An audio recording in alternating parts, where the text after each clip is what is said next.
Crônicas do Amanhecer. Por Feijão, Centro Espírita Allan Kardec de Balneário Gaivota. Balneário Gaivota, 14 de junho de 2024. Câncer de pulmão.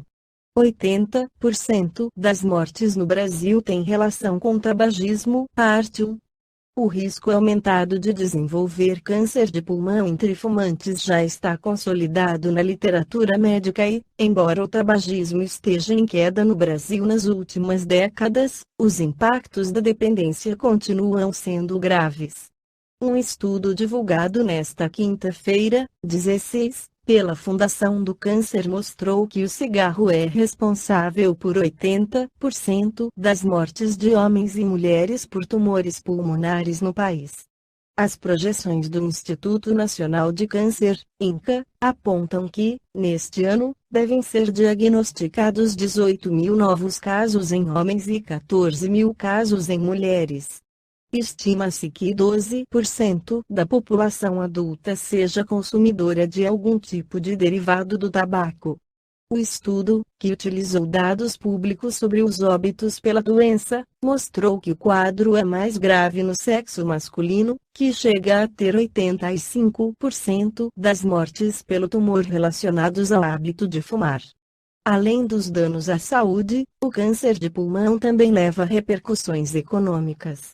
De acordo com o levantamento, apresentado hoje na Suíça durante a reunião anual do Grupo de Epidemiologia e Registro do Câncer em Países de Língua Latina, GREL, na sigla em inglês, os gastos com tratamento, cuidados com os pacientes e perda de produtividade de pacientes e parentes que precisam interromper suas carreiras relacionados ao câncer de pulmão chegam a 9 bilhões de reais por ano. Mais casos na região sul. De acordo com o estudo, a média nacional de incidência para câncer de pulmão é de 12,73 novos casos a cada 100 mil habitantes para homens e 9,26 para mulheres. A incidência mais alta foi encontrada na região sul do país, com 24,14 casos novos a cada 100 mil entre homens e 15,54 entre as mulheres. Lá, os índices de mortalidade por 100 mil habitantes também foram mais altos na população masculina. Ainda no recorte regional, os homens ficaram abaixo da média nacional nas regiões Norte, 10,72, e Nordeste, 11,26. Entre as mulheres, a incidência foi menor do que a mapeada no Brasil nas regiões Norte, 8,27, Nordeste, 8,46, e Sudeste, 8,92. A faixa etária com mais casos da doença é a de 40 a 59 anos, 74% nos homens e 65% nas mulheres. No Evangelho segundo o Espiritismo, Allan Kardec esclarece que as doenças fazem parte das provas e das vicissitudes da vida terrena, são inerentes à grosseria da nossa natureza material e à inferioridade do mundo que habitamos. As paixões e os excessos de toda ordem semeiam em nós germes malsãos, às vezes hereditários. Nos mundos mais adiantados, física ou moralmente, o organismo humano, mais depurado e menos material, não está sujeito às mesmas enfermidades e o corpo não é minado surdamente pelo corrosivo das paixões. Temos, assim, de nos resignar às consequências do meio onde nos coloca a nossa inferioridade, até que mereçamos passar a outro. Isso, no entanto, não é de molde a impedir que, esperando tal se dê, façamos o que de nós depende para melhorar as nossas condições atuais.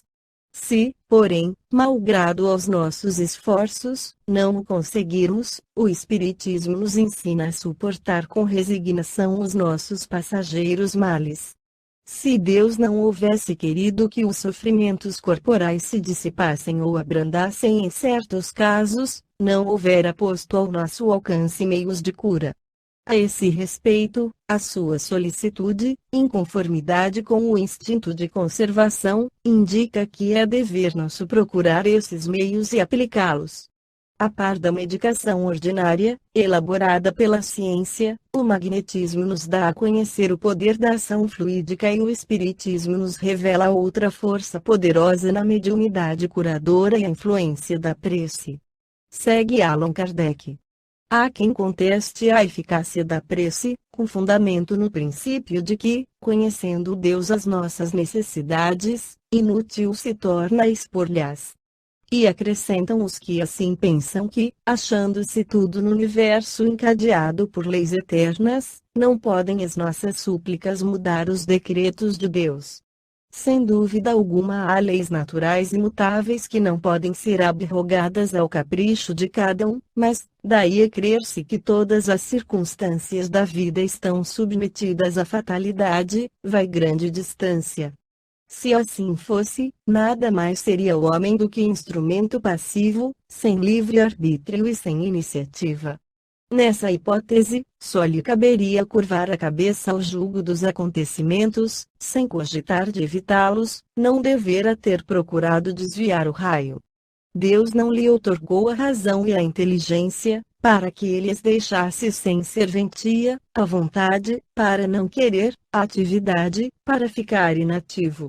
Sendo livre o homem de agir num sentido ou noutro, seus atos lhe acarretam, e aos demais, consequências subordinadas ao que ele faz ou não.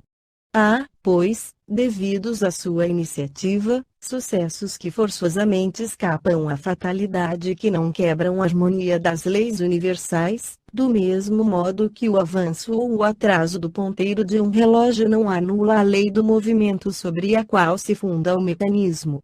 Possível é, portanto, que Deus aceda a certos pedidos, sem perturbar a imutabilidade das leis que regem o conjunto, subordinada sempre essa anuência à sua vontade.